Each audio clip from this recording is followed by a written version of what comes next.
The Galactic Council had seen many horrors across the millennia. Genocidal wars, planet-consuming plagues, and reality-bending anomalies. But nothing had prepared them for the Krellnax.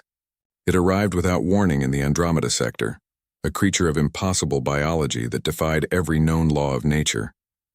The first colony it encountered, a thriving Xanthari settlement of 12 million souls, was reduced to ash and bone in 47 minutes. Surveillance footage showed something that made even the most battle-hardened commanders weep. A beast the size of a small moon, covered in obsidian scales that absorbed all weapons fire, with countless writhing appendages that tore through defensive shields like tissue paper. But the true horror wasn't its size or strength. It was what happened when they killed it. The Draxian Armada, renowned across 3 galaxies for their military prowess, deployed their full might. Antimatter missiles, quantum disruptors, singularity bombs, everything in their arsenal was unleashed. For 6 hours they pummeled the Krellnax until finally, mercifully, it stopped moving.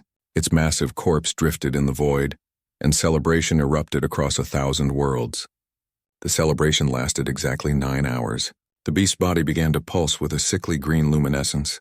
Before anyone could react, it shattered into 17 fragments, each regenerating into a full-sized Krellnax. 17 planet killers where there had been one.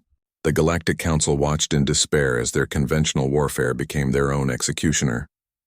Every Krellnax killed spawned more. Every victory was a defeat. Within 3 standard months, there were over 4,000 of them, spreading like a cancer through civilized space. That's when the humans arrived at the emergency council session. Commander Elena Rodriguez stood before the assembled representatives of 200 species, many of whom had never even heard of Earth. Her species had only achieved faster-than-light travel 2 decades prior, barely infants on the galactic stage. Most council members regarded humanity with polite disinterest, or worse, thinly veiled contempt for their primitive methods. "We can stop them," Elena announced, her voice steady despite the weight of countless eyes upon her. High Chancellor Vexthor, a being of pure energy contained within a crystalline matrix, flickered with what might have been amusement. "Young species, we have thrown the combined might of the galaxy's finest militaries at this threat. What could you possibly offer?" Elena smiled, and there was something unsettling about it. "We offer what you've forgotten. We offer cruelty. We offer spite. We offer the one thing humanity has perfected over 10,000 years of killing each other." She paused, letting the silence stretch. "We offer restraint." The council chamber erupted in confusion. The Xanthari ambassador, still grieving his homeworld, slammed his appendage against his console. "Restraint? My people showed restraint and they died. We need overwhelming force." "No," Elena replied, pulling up holographic displays. "You need precision. You've been fighting this threat the way you fight wars, with honor, with decisive action, with the intent to win. But the Krellnax doesn't care about winning. It cares about multiplication. Every time you destroy one, you feed it." She zoomed in on biological scans humanity had compiled. "Look at its cellular structure. The regeneration trigger activates upon total system failure, death. But what if we don't kill it? What if we do something worse?" Dr. James Chen, humanity's lead xenobiologist, stepped forward. "We've studied every predator in Earth's history. We've learned something the galaxy apparently hasn't. Sometimes the most effective way to stop a threat isn't to kill it. It's to make it wish it was dead." Over the next 72 hours, humanity deployed what they called Operation Spite. Human ships, small and unremarkable compared to the grand vessels of elder species, began intercepting Krellnax encounters. But instead of firing antimatter warheads, they deployed something far more insidious. Targeted biological agents developed from Earth's most resilient parasites and diseases, modified for alien biology. The first Krellnax they treated didn't die. Instead, it became infected with an engineered pathogen that attacked its nervous system, causing excruciating pain but no system failure. The beast thrashed and writhed but couldn't regenerate because it wasn't dead, it was suffering. Then came Phase 2, containment fields that didn't destroy but imprisoned. Humanity had spent centuries perfecting prisons after all. Each suffering Krellnax was trapped in a quantum stasis field that kept it in a state of perpetual agony, alive but completely immobilized. Within 6 months, every Krellnax in known space had been neutralized. Not killed, neutralized.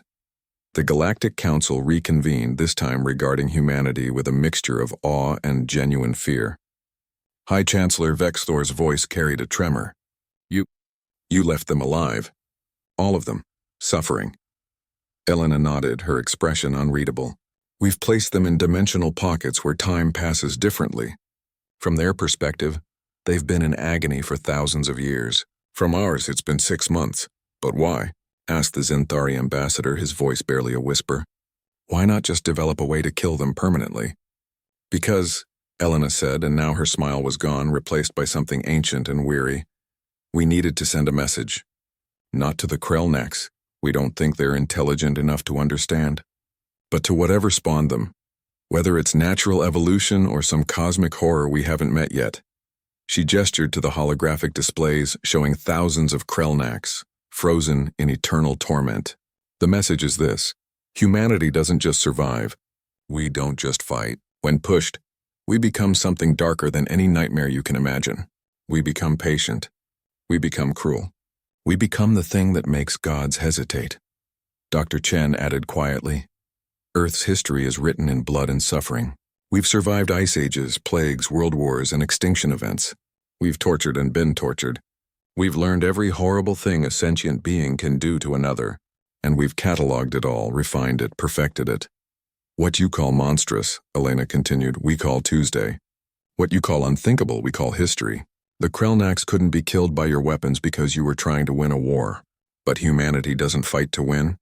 We fight to ensure our enemy never fights again. The council chamber fell silent.